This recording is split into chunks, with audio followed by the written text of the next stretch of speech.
Olá a todos, sejam todos bem-vindos a mais um vídeo do nosso canal Igreja Luterana Interlagos.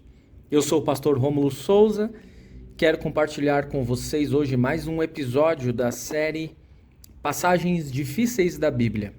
Episódio número 7, porque havia animais selvagens com Jesus durante sua tentação no deserto. Tendo como base o texto do Evangelho de Marcos, capítulo 1, versículos 12 e 13. No vídeo de hoje, portanto, queremos enfocar um relato bem conhecido do ministério de Jesus, a tentação de Jesus. Sobre este fato, temos 3 relatos nos 3 evangelhos sinóticos: Mateus, Lucas e Marcos. Marcos, como normalmente acontece, traz o relato mais sucinto.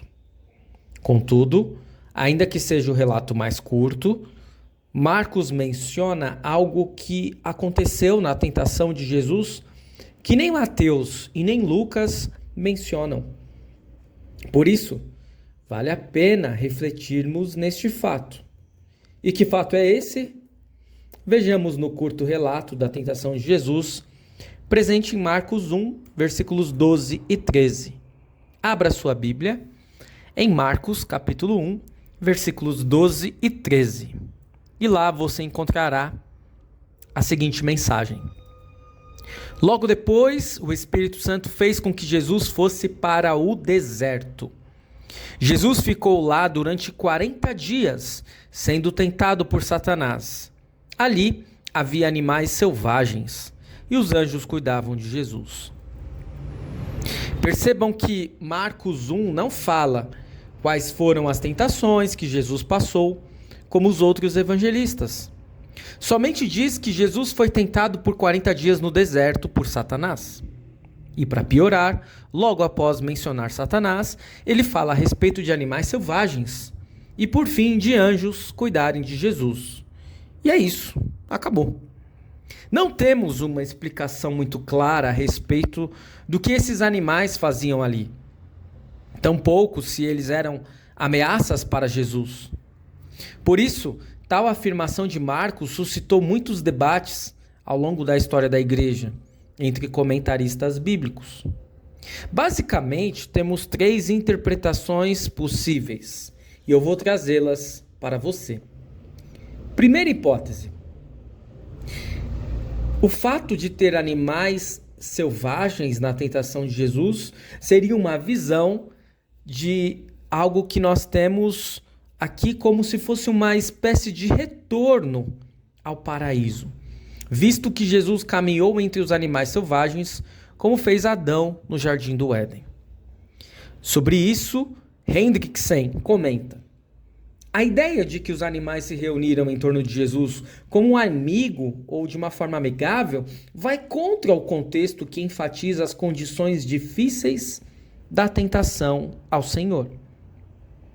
Alguns chegam a estender esta ideia, dizendo que aqui Jesus está restaurando a criação amaldiçoada pelo pecado à sua inocência primitiva. Mas todas as passagens que tratam do estado de humilhação de Jesus militam contra tal pensamento. Portanto, descartamos essa hipótese de interpretação.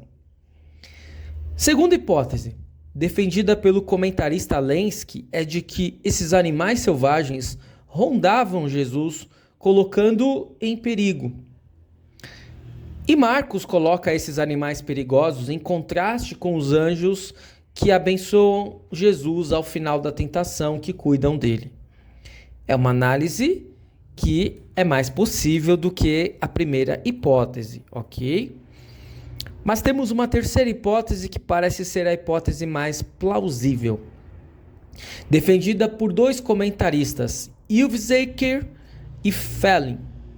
Para Ylvsaker, Marcos diz que Jesus estava com as feras no deserto, pois isto enfatizaria a circunstância de que Jesus estava separado de seus semelhantes no momento de sua tentação.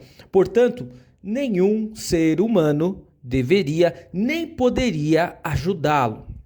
Já Fowler defende que as feras selvagens não são mencionadas para sugerir o perigo que o nosso Salvador se encontrava, mas sim para indicar a natureza desabitada daquela região, desabitada de pessoas, no caso.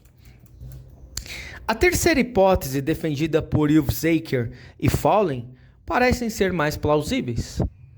O fato é que podemos compreender que Jesus foi tentado por 40 dias no deserto por Satanás e ninguém poderia ajudá-lo.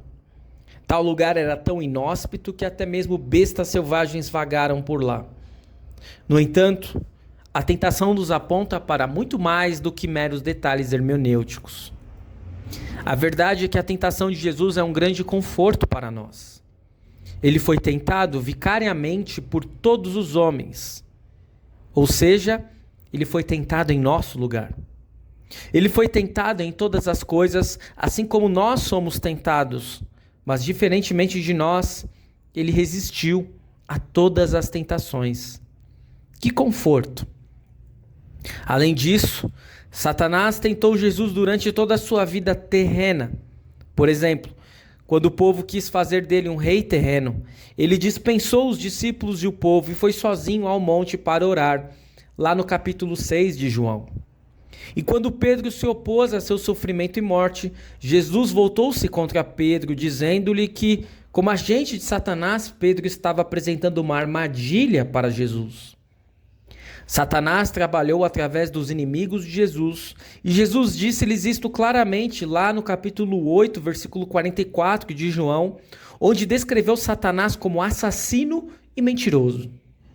Satanás é tão perverso e cruel que pensou que poderia conquistar o próprio Deus e usou ainda seus artifícios de se aproveitar de pessoas para conseguir isso.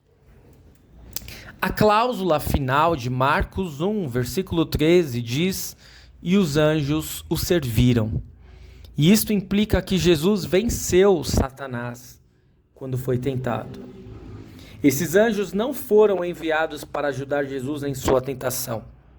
Jesus poderia ter pedido ao Pai a ajuda de uma legião de anjos, mas ele não fez. Ele foi tentado e sofreu sozinho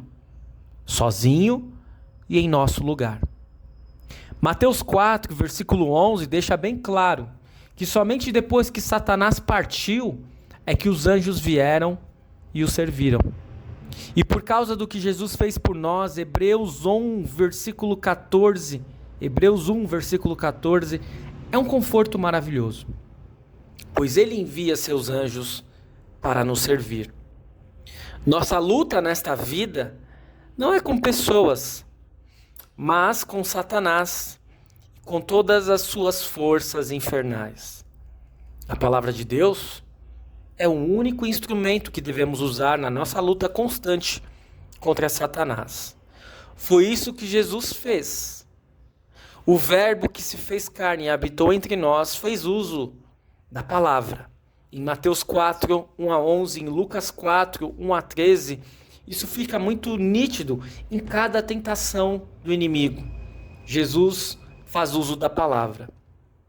Não podemos vencer a luta contra a nossa própria carne, contra Satanás, contra o mundo, a menos que ouçamos a palavra de Deus e aguardemos em nosso coração. Que bom sabermos que Jesus resistiu a todas as tentações, quando nós não poderíamos resistir. Que bom saber que mesmo quando caímos, podemos ser levantados por Ele e podemos confiar que pela obra perfeita que Ele realizou e por seu sacrifício vicário, nós temos perdão, vida e salvação. Querido irmão, querida irmã, continue conosco, acompanhando nossas novas postagens de vídeos. Curta, comente, compartilhe, ative o sininho de notificações e que possamos continuar sendo este canal de bênção para você. Até o próximo vídeo. Fique na paz do bom Deus.